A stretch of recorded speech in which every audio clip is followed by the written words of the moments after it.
Oke, selamat datang kembali di channel saya, di channel Junior Pasedi TN. Bagi kalian yang menonton, silakan komen, like, dan subscribe terlebih dahulu agar tekan bunyi loncengnya. Untuk itu kita membahas tentang prediksi antara Indonesia versus Vietnam, di mana dalam ini timnas Indonesia akan bertanding melawan Vietnam di ajang Piala Asia di grup D.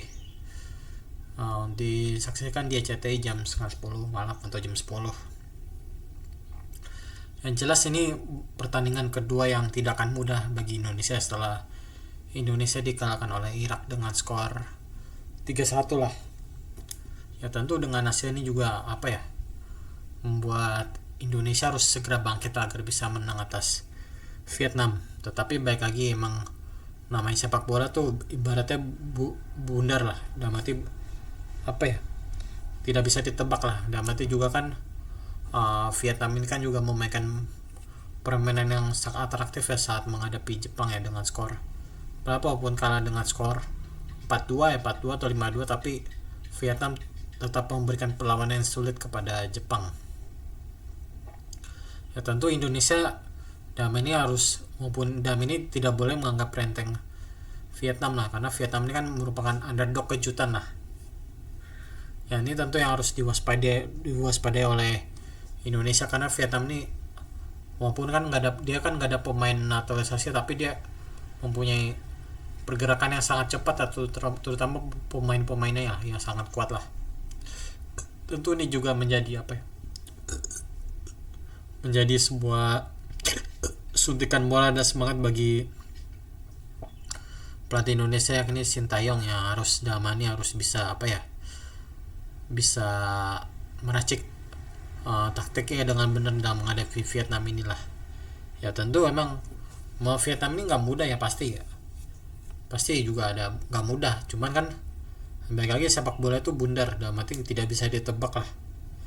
Ya tentu ini juga Indonesia harus bisa mengantisipasi dengan mengadakan pemain yang kayak Raffes Struy, kayak mungkin banyak lah, kayak Egimo, Fikri harus bisa ini. Cuman kan timnas Indonesia ini kelemahannya kan mungkin ya menurut gue ya paling dasar tuh di pertahanan lah mungkin ya.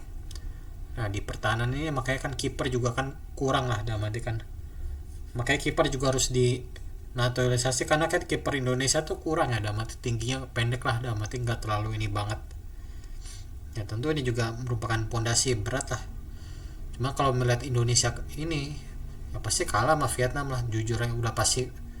Kok prediksi gue sih bakal berakhir seri, kok nggak kalah untuk Indonesia menurut gue ya. Kalau menurut gue sih gitu. Cuman ya Indonesia harus bisa mengantisipasi pergerakan dari Vietnam agar peluang untuk lolos tuh bisa lolos dengan 3 poin lah. Ya terutama di pertemuan ketiga kan, menghadapi Jepang kan, yang merupakan tim paling super kuat di Piala Asia lah. Ya tentu ini juga merupakan pondasi yang bagus ya, mungkin bagi Sintayong harus bisa meracik taktik dengan benar lah agar bisa ada kans untuk lolos ke 16 besar Piala Asia. Cuman ya baik lagi, emang timnas Indonesia ini nggak bisa ditebak, harus bisa bersungguh-sungguh lah, harus bisa ada taktik sendiri lah gitulah. Cuman ya kalau bisa ya emang Sintayong harus bisa melakukan taktiknya lagi lah, dalam arti bisa melihat pergerakan lawan tuh sebagaimana gitu, pergerakan pemain Vietnam tuh kayak gimana. Karena yang gue tahu emang Vietnam ini kan sama Thailand kan sepak bola Asia Tenggara yang 1-2 lah, setelah mungkin Malaysia juga akan turun lah, Singapura. Ya tentu emang harapan paling ya Indonesia harus bisa menang atas Vietnam ini. Ya Indonesia terus membuktikan bisa lolos nggak ke Piala Asia, 16 besar Piala Asia, harus bisa tunjukin.